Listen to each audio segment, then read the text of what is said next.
सांप जिनका बच्चा। ये वाकया मेरे एक अजीज के साथ पेश आया था।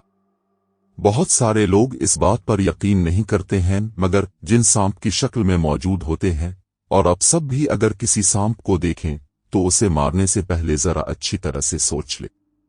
ये कहानी मेरे एक अजीज सुनाते हैं कि मेरे परदादा एक हकीम थे।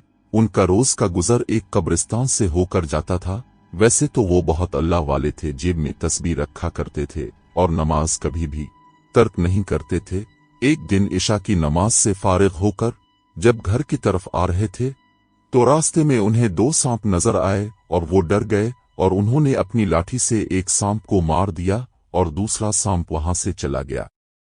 अचानक मेरे परदादा को किसी के रोने की आवाज आई और ये आवाज मुसलसल आ रही थी, और एक आवाज जो साफ सुनाई दे रही थी वो ये थी कि हम तुमसे बदला लेंगे, हम तुमसे बदला लेंगे। और वो डरते डरते घर आ गए। घर आकर वो बहुत बीमार हो गए और कई दिन बुखार रहा और इसी में उनका आखिरी वक्त भी आ गया।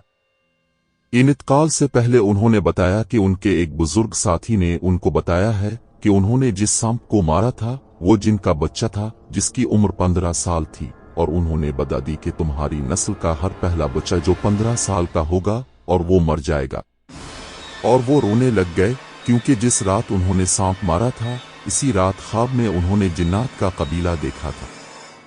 यहां तक कि इस बच्चे के कफन को देखा और उसकी कब्र भी देखी और ये बदा भी देते हुए देखा कि तुम्हारी नस्ल की पहली औलाद 15 साल की ही उम्र में मर जाएगी।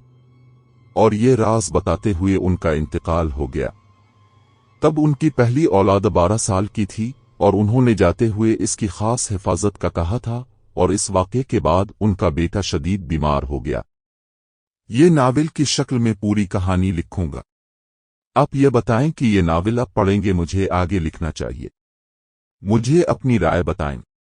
याद रहे कि यकीन करना ना करना आपकी मर्जी है, मगर ऐसा हुआ है।